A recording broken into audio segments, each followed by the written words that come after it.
Afternoon, Yum students. We are excited to host the Professional by Pathway Career Exploration event to help students connect their learning to career opportunities. I am Makenzie Schiedeck, and I am excited to welcome Miss Kendall McNutt as our guest today. Before we get started, I want to remind everyone, this is being recorded so future students can benefit from our speakers. We have the next 30 minutes to learn about this career field, the education that is needed to enter and grow within the industry, and what advice our speaker has for our students. We will be monitoring any questions that students submit. Let's get started so our students can learn about various professions and how they can prepare for the future. Ms. McNutt, tell us about your career field, like how to get started, growth opportunities, pay, and more.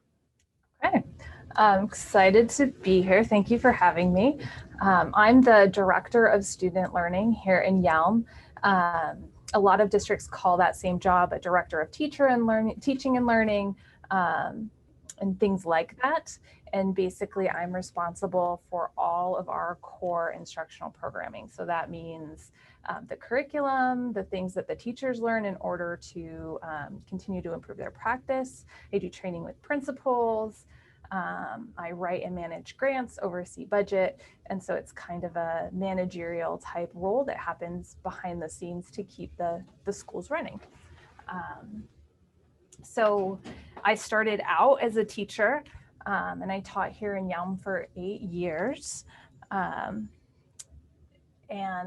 then eventually I kind of decided I was ready to do something different. I loved teaching, working with the kids is great, but I also like a lot of change in my environment. I like to be, I like challenge and I like new things, and I don't like to follow a daily routine a whole lot. And so I was looking for something that was a little bit different. And I decided to go into educational administration. I knew I wasn't interested in being a principal, but still wanted to be involved. And so this seemed like a really good fit because it's a lot of challenge. Every day looks different. I don't always know what's going to come my way that I'm going to need to figure out or problem solve or learn how to do for the first time. And I really like that. I really like that that it changes from day to day and that I'm not kind of following the same routines.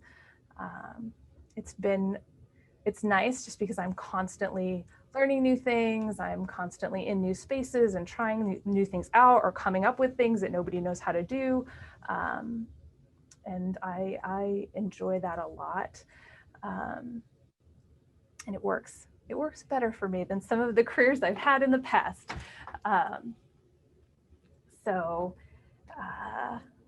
Any questions there?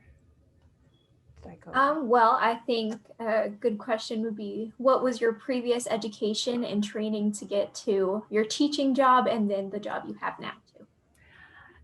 Yeah, I didn't get here on a straight pathway for sure. I would have never guessed that I would have this job, and I would have never guessed that I would have gone into teaching when I was in high school. That didn't even seem to be on the table. And if I were to, as a high school student, read through what my job entails, I would have thought like, no, it doesn't sound very interesting. It sounds kind of boring, but doing it is actually really interesting. So I went to school I did Running Start.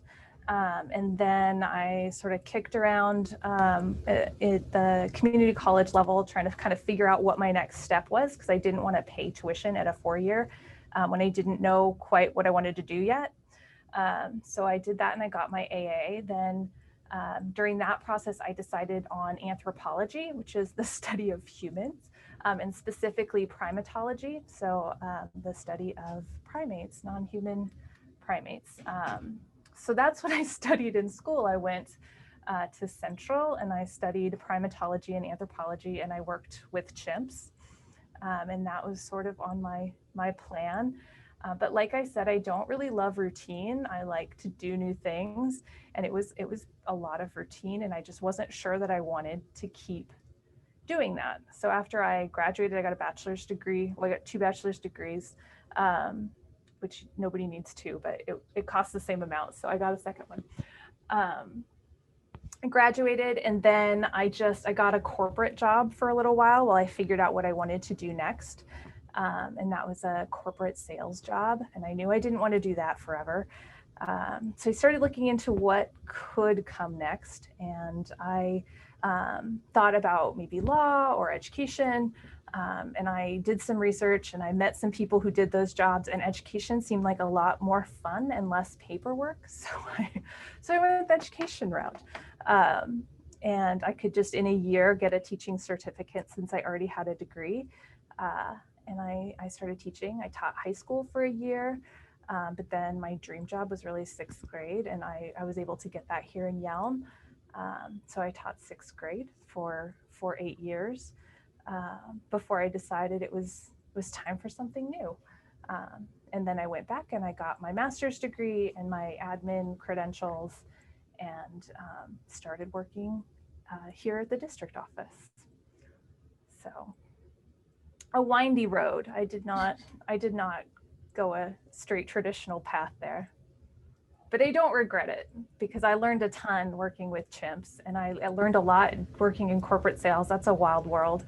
And I learned a lot about customer service that has been useful. So I'm kind of glad I didn't just go straight into it, because I would never have had those experiences. No, yeah, definitely, like you said, definitely a winding path. It's cool though, it's unique. Like you said, it's different or changing. Another question that we have is, how do you use reading, writing, and communication skills in your job? And I know you just touched on that briefly with the sales, and how else do you use skills like that? It's huge, actually. I mean, even if it weren't just a daily normal part of my job, it's an asset in all jobs. Even in just getting a job, it's helpful because you have to convince somebody that you can do it, and communication skills are a big part of how you convince them. You have to convince them in writing before they ever even talk to you, and then when you meet them, you have to convince them through conversation. So it's kind of useful everywhere. But I would say I create a lot of written documents, and it's not one kind of writing. I have to be able to write things for a teacher audience, for a parent audience, for a professional audience. I've written grants, and that's its own special kind of writing that's very technical and very dry. It's not fun to read, and so being versatile in those spaces is super helpful. If you're willing to learn along the way. It's not something that you have to take classes in that, but you got to pay a lot of attention to kind of who's your audience and how do you reach that audience with the message. So that's useful in every career I've had so far, for sure. It's another way your kind of job changes by the audience that you talk to, right? Absolutely. So does your employer provide any training or education reimbursement? Definitely provides training. That's actually kind of one of the cool things about the job that I have now, is I get to do a lot of different training. I get to go to trainings in different places. I've actually traveled a ton as a result of the job, both to go to trainings and to be involved in different aspects of my job. I do a lot of work with the Department of Defense, weirdly. And so I've gotten to travel to DC and kind of all over the country to be a part of those things. So there's definitely training embedded, but it's also on me to kind of continue a lot of that. I have to decide that I want to keep learning as a professional. And that's, part of what defines a professional, is that you have to be willing to understand what's changing in your field and what's new or what's important. That kind of comes with the game of having a professional career, for sure. I know you briefly talked about communication skills and how important those are in your workplace, but what other skills are like most important with what you do? I think one of the most important things, and this was true being a teacher too, is flexibility and adaptability. It's just, things you can't control what's going to change. And so the only thing you kind of can control is how you walk into that. And if you walk into it thinking, it's supposed to be this way or it needs to be this way, you really don't have the opportunity to make something new and better. And so just having that skill of being able to, take a deep breath, walk into something that could be chaotic or could be totally new, where you just have no idea what's going on, and to just keep going. That's a really important skill. I think just any kind of that resiliency and willingness to just, I'm going to try. I don't know if this is going to work or not, but I'm going to try. And if it doesn't work, I will try something else. I think, that's you don't get that necessarily from a book as much as from just practice and attitude and reminding yourself like, okay, there's always a time before I knew something, and this is that time, but I'm gonna keep going. So some of those, just that adaptability, I would say, is super useful. Everything else you can learn: how to write a grant, how to follow a curriculum, how to make it. Just like everything else you can learn, but that's one that you really just have to decide to practice. So I would say that's definitely one of the most useful skills that I've found. Using Excel, that's useful, but you can learn that. You can just Google, like, how do I do this in Excel? And there's your answer. And so I think, the difference between what takes a lot of effort and practice are those soft skills versus what you can just, Google off to the side and, oh, I just have to do this, and this, and then quickly do. Those things aren't as important as those practices and skills of, how to have a job and how to be successful in a career. No, most definitely. What are some things that students can do now to prepare for either being a teacher or what you have as a job now as an administration, or not administration, sorry. That is it. You got it. You're Okay. right. That's what I do. To be an administrator, it's helpful to be a teacher first and sometimes required. So you would start there. I know that we have some classes for people who are interested in teaching where they actually get to, learn more about teaching and work with kids directly. And any opportunities that you have to really see what it's like in a classroom and kind of decide. It's hard work, but it's super rewarding. And and the reality is it's not for everybody. So just learning what it's like in the classroom is helpful. A lot of programs require that people volunteer before they can go into the program. And so, that time in a classroom is really, really one of the most important things you can do. I think also, to be a teacher, you have to get a bachelor's degree. It doesn't really matter what to be honest, because you can always get a teaching certificate separately from that. And so, like that's what I did. I took a windy road, but it was helpful because I got to study things I really loved and was really interested in. But, you want to be prepared to be in a 4-year school at some point. Starting with credits that you can earn in high school is good. And, even taking a route through a 2-year school just to get those years out of the way, that's a nice little cost saving. So I do recommend, trying to get those credits as early as possible, and as cheaply as possible, because then you have less debt, and that's a good thing as an adult. I would imagine so. What is your work environment like? It's weird right now just because, of us all being virtual. I don't feel like I see anybody anymore. But I do have a team that I work really closely with, which I love. Everything's collaborative and we can work on things together. I would say that also goes into the pile of skills that's helpful. Being able to work with other people is only a good thing. There's just too much to do for any one person to do it all themselves. And so having that team environment is nice. I do a lot of work on the computer. So I can kind of work from anywhere if I have a computer, and I like to have multiple screens because I have a million windows open all the time. but that's just how I like to work.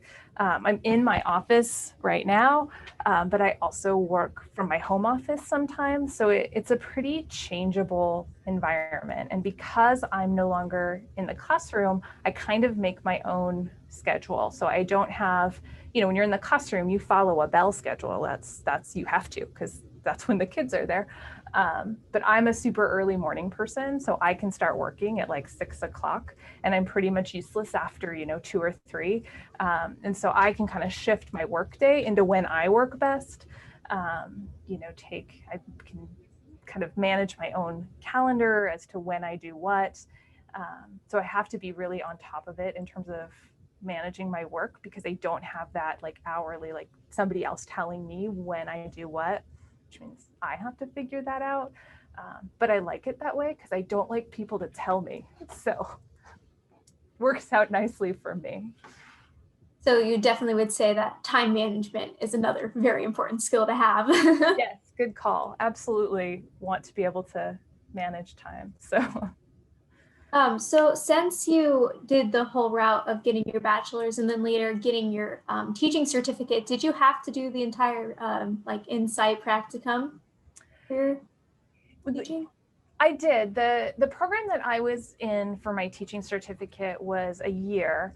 And I took some classes in the summer, and then actually my practicum was the entire year. And so it's kind of nice because I was in the first day of school, I was in a classroom learning about what it was like to be in a classroom. And some practicums are like 16 weeks, or, they're just a short little period of time. And I got to be in schools from the first day almost to the last day.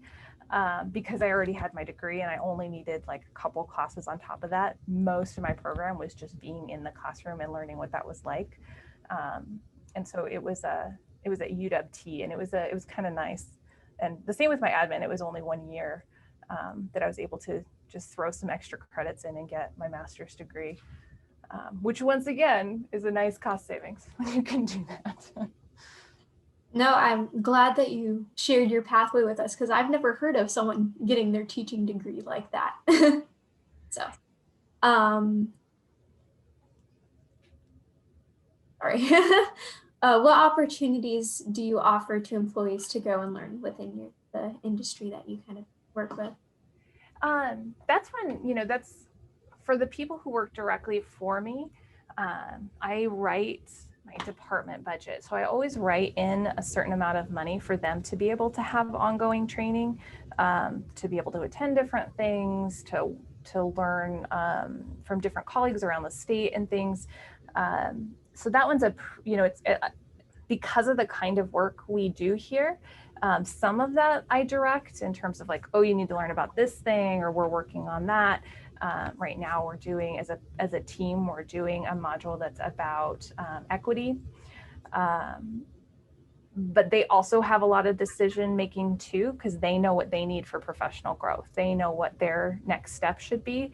And so they can kind of come to me and say, I think I need this training, or I think I should go to that. And I can provide that.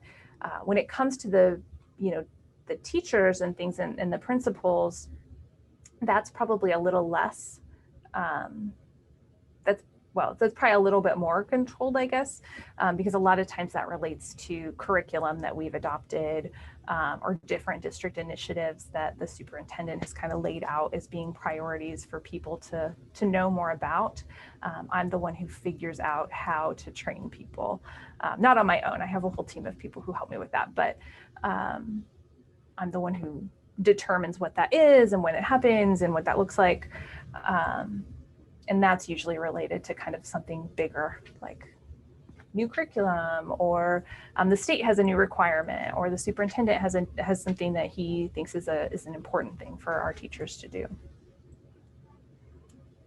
So you talked about a lot of different things that you do. What is like a basic day schedule? So lately, a lot of meetings. So usually what I'll have is I start the day really early, and then I'll work on different projects.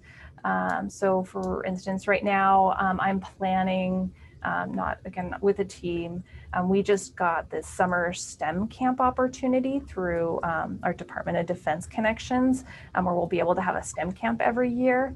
for kids. So we're working on planning that out. That's one of the things. I'm also planning a virtual event for some of my colleagues across the state. We're preparing for some new curriculum review. So we just determine whether or not we need to replace existing curriculum. That's on like a 7-year cycle. And we have ELA up for review. That would be new curriculum for next year, potentially. I'm working on writing the budget. And then between all of these things, today I think I have 4 or 5 meetings. Some of them are really short, some of them are a couple hours. And so just kind of between that meeting schedule, I work in the different kinds of tasks. Tomorrow's tasks will look different, which again, I like that. I don't like doing the same thing over and over again. But it, like I said, it's pretty flexible schedule. So, if I need to change up my schedule, I can do that. I can kind of decide what gets done depending on what the needs are. I can, and I have a staff too that I can delegate things to and say, this is priority, get this piece done. Although I try not to do that at the last minute because they have work to do too. But it's a pretty dynamic environment. It really depends on the day. So I know you talked briefly about how generally it helps to be a teacher before going into administration. But what do you think, in your personal opinion, like attracts people to what you do? I think it depends. I think, I had a really, like I said, I had a different route to education. I never would have guessed that I would go into education. I was not a stellar student at all. I didn't love school. And so I think part of the reason I went into education was because I wanted people to have a better experience than I did. And I think when I was a teacher, you have your class or your classes, and those are the kids that you can affect. And I started to, want to have more impact than that. And that's a part of going into administration, is like, well, now I'm helping decide what the policies are. I'm helping decide kind of what those educational experiences are for more students. So while you lose that kind of fun, I get to hang out with the kids thing, you gain, like, I'm really trying to do a whole lot of good. I've had a hand in making sure that we have enough Chromebooks for kids. That was a part of a grant that I wrote, and it's cool to know that, like, there's an impact there. I've helped change systems that weren't working well for kids, and it's cool to know that I have that impact. So for me, that's what interested me about it. Some people go into education thinking, I want to be a principal one day, and you can't be a principal unless you've been a teacher for a certain amount of time. And so I think it's different for everybody. For me, it was really about having work that made a positive contribution in the world and feeling like I was accomplishing something. And this was a good fit because I have a short attention span, and because I like things to be changing and I like challenge. That keeps me motivated. This was a good fit. Probably a better fit for me than teaching was, even though it was fun and I liked hanging out with the kids. I didn't like doing the same lessons over and over again. And so, there are other people who would feel really differently about it, and they would, being a teacher would be a better fit because they like that routine. They like continuing to kind of refine the same stuff, or being a principal. It just kind of depends on what people's interests are, and those change. I never would have guessed I'd go into education when I was a teacher. I would not have guessed that I'd end up in administration. But you just find out more things that you couldn't see from where you were standing, and it changes what you're interested in. I will probably change careers again at some point. So in my careers class, because I am taking that class, we talk about how to engage different types of students, and it seems that you like change and everything. So how would you say that teachers could engage students more that like changing? I think some of it is stepping back and letting kids make some of the decisions about what, let kids control what they can control. So if there's flexibility around what the content of something can be, provide them that flexibility so they can, engage in some part of it that they're interested in, or, make sure that they have a voice, that they're doing most of the talking, that they're doing most of the thinking. Challenge is, it's motivating, and having some control over what you're doing, that's motivating. When you feel like you're just following somebody else's list of procedures, that's not as motivating for a lot of people, because then you don't feel the ownership over, your failures and your successes and all of those things that make for good learning. So I think you have to give students that space to think about things, to struggle, to mess up, to revise, because then it's their educational experience, and not just like, oh, I have to finish this assignment. I remember always telling the kids when they would say something about like finishing their work, like, I don't take your work and turn it in at the bank or anything. Like, this is for your learning. It's not for me. It's just a piece of paper to me. Or it's just, an assignment to me. It's not the same. And so I think helping kids see, like, this is yours. It's your education. It's not mine. I already got mine. Like, I have a job. And so I think helping kids see that they can own that, and that they can craft that, and giving kids space to do that, I think that's a really important part of teaching. Does that answer the question? Yes, no, it does. Thank you. How was like because a lot of kids want to know like how campus life is, or how like if you actually lived on campus, or like had an apartment kind of thing, or how was like the college life, I guess. I did all of those things. So I lived at home when I did community college, which was nice because my parents paid for things and did my laundry from time to time. Then I moved away and I lived on campus. And living on campus is super fun, and I recommend it just because you get to know more people that way. And then eventually you kind of get into your major, which is sort of the group of people you go through school with. And once you have that, then I lived in an apartment, and that's kind of nice too, just because you have a lot more space than when you live on campus. Some of it's, I worked all through it, so I had to pay rent and do all of those things. So some of it's what your finances will allow. Living on campus in one room is a lot cheaper than living in an apartment. And so you have to, living on campus is a really good experience. Going away to school is a really good experience. So I definitely recommend those if you can swing it. If not, living at home and having somebody do your laundry if they're willing, that's a great experience too. I'd take that back in a heartbeat. Well, I think that's the end of our questions. I would like to take this time to thank Ms. McNutt for taking the time to share your career and advice with us today. It's much appreciated. Well, thank you so much for having me, and thank you for hosting and offering me some questions and things. I really appreciate it. You did a great job.